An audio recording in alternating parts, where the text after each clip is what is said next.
ભરતભાઈ કાળુભાઈ સિંઘવ. ભરતભાઈ, શું ગાડી સળગાવી છે, શું આખી ઘટના શું?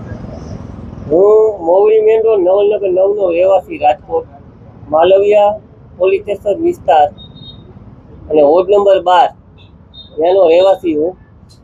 જૂની અદાવતના કારણે મારી ગાડી, એક 4 વ્હીલ સ્વિફ્ટ, એક એક્ટિવા અને એક ઇલેક્ટ્રિક બાઇક, આ 3 ગાડી સળગાવી નાખી વહેલી સવારે 3 વાગે 2:39.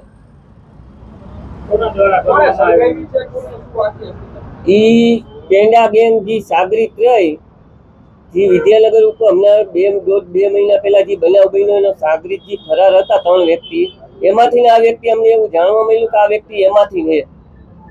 આનું નામ ફોનવી ઉર્ફે યશભાઈ રસિકભાઈ મકરાણીયા એવું નામ છે.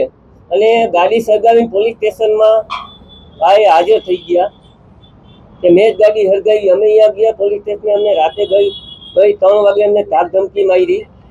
અત્યારે અમે પીઆઈ સાહેબને પાછું નિવેદન આપ્યું અને રજૂઆત કરી. એટલે અમારી અત્યારે ફરિયાદ લીધી છે, પણ અમારી એવી માંગ છે કે આ લોકોની સરભરા થવી જોઈએ કે અત્યારે અમે બંને ભાઈ યુવા ભાજપમાં થઈ અને અમે જો આમાં સેફ નથી તો આમ પબ્લિક ક્યાંથી સેફ હોય? અને આ ગુજસી કોર્ટમાં, આ ગુજસી કલમમાં આ બધે ફરાર છે, તો એમાં આ વ્યક્તિ એમાં તો અમારી એવી માંગે સીપી સાહેબને અને ડીવાયએસપી સાહેબને, બાંગણવા સાહેબને કે અમને આમાં યોગ્ય તપાસ થાય, યોગ્ય આની ઉપર કાર્યવાહી થાય, ગુજસી કોર્ટ લાગે એવું અમે નિવેદન આપી.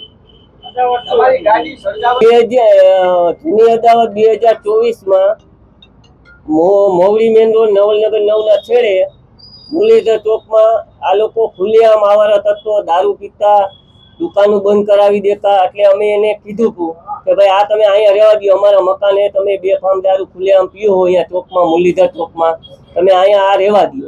આ કહેવાથી એની ઉશ્કેરાઈ ગયો એટલે બોલાચાલી અમારે થઈ. પછી તે દિવસે રાતે અમારે 2024માં અમારી ગાડી ઉપર પથ્થરમારો કર્યો હતો, જે આ ગાડી અત્યારે હાલમાં સળગાવી એની ઉપર, બરાબર. તો અમે તે સમયે અરજી કરેલી આ ઉપર, પછી એ લોકોએ ખાર રાખી હમણાં 10 દિવસ પહેલા પાછી માથાકૂટ મારી સાથે કરી. એમાં મારી ઉપર એ લોકોને મેં કાંઈ કર્યું નથી. પણ એ જે ગોકુલધામ મેન રોડ છે અહીંયા એ પોતે ગાડીમાંથી વેચની માણસ છે, ડ્રગ્સી અને બધી એમડી ને ગાંજો ને એવું બધું વેચે છે. એ પોતે ગાડીમાંથી પડી ગયો, 10 પોતા ખાઈ ગયો, મારી ઉપર ખોટી સિવિલમાં ફરિયાદ દાખલ કરી હતી. તો એ બનાવને લઈને ગઈ રાતે મારી ઘર પાસે રાતે 2:39 આવ્યો અને મારી ગાડી સળગાવી.